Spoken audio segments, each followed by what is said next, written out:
ಶಿಕ್ಷಣ ಕ್ಷೇತ್ರದಲ್ಲಿ ಈ ಸಂಸ್ಥೆ ದಿಗ್ಗಜ. ಯಾಕಂದ್ರೆ ಈ ಸಂಸ್ಥೆ ಹುಟ್ಟಿದಾಗ ಎಜುಕೇಷನ್ ಇನ್ಸ್ಟಿಟ್ಯೂಷನ್ಗೆ ಒಂದು ರೂಪನೇ ಇರಲಿಲ್ಲ. ಶಿಕ್ಷಣ ಕ್ಷೇತ್ರದ ಸಮಗ್ರ ಬೆಳವಣಿಗೆಗೆ ಸುಂದರವಾದ ಪಥ ನಿರ್ಮಿಸಿಕೊಟ್ಟ ಶ್ರೇಯ ಈ ಸಂಸ್ಥೆಗೆ ಸಲ್ಲಬೇಕು. ಆ ಸಂಸ್ಥೆ ಮತ್ಯಾವುದೂ ಅಲ್ಲ, ಶೇಷಾದ್ರಿಪುರಂ ಗ್ರೂಪ್ ಆಫ್ ಇನ್ಸ್ಟಿಟ್ಯೂಷನ್.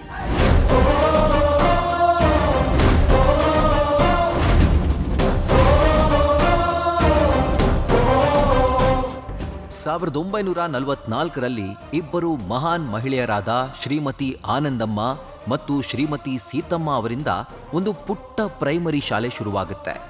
ಮೊದಲಿಗೆ ಈ ಶಾಲೆಗೆ ಸೇರ್ಕೊಂಡಿದ್ದು ಕೇವಲ 20 ಮಕ್ಕಳಷ್ಟೇ.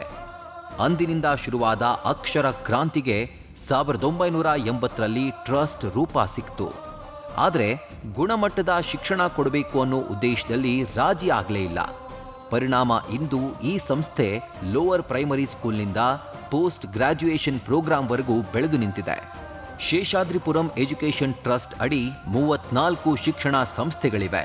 9 ಶಾಲೆಗಳು, 8 PU ಕಾಲೇಜುಗಳು, 8 ಡಿಗ್ರಿ ಕಾಲೇಜುಗಳು, 4 ಪೋಸ್ಟ್ ಗ್ರಾಜ್ಯುಯೇಷನ್ ಕಾಲೇಜುಗಳು, 1 ಗ್ಲೋಬಲ್ ಅಕಾಡೆಮಿ, 1 ಲಾ ಕಾಲೇಜು ಮತ್ತು 2 ರಿಸರ್ಚ್ ಸೆಂಟರ್ ಕೂಡ ಇವೆ. ಬೆಂಗಳೂರು, ತುಮಕೂರು, ಕೆಂಗೇರಿ ಮತ್ತು ಮೈಸೂರಿನಲ್ಲಿ ಶಿಕ್ಷಣ ಸಂಸ್ಥೆಗಳಿವೆ. ವಿಶೇಷ ಅಂದ್ರೆ ಮೈಸೂರಿನಲ್ಲಿ ಶೇಷಾದ್ರಿಪುರಂ ಇನ್ಸ್ಟಿಟ್ಯೂಟ್ ಆಫ್ ಟೆಕ್ನಾಲಜಿ ಕೂಡ ಶುರುವಾಗಿದೆ. ಈ ಸಂಸ್ಥೆಯ ಮುಂದಾಳತ್ವ ವಹಿಸಿರುವ ಪ್ರಧಾನ ಕಾರ್ಯದರ್ಶಿಗಳಾದ ನಾಡೋಜ ಡಾಕ್ಟರ್ ವೂಡೆ ಪಿ ಕೃಷ್ಣ ಮತ್ತು ಅವರ ತಂಡದ ಫಲವಾಗಿ ಈ ಸಂಸ್ಥೆ ಬೃಹತ್ ಎತ್ತರಕ್ಕೆ ಬೆಳೆದಿದೆ.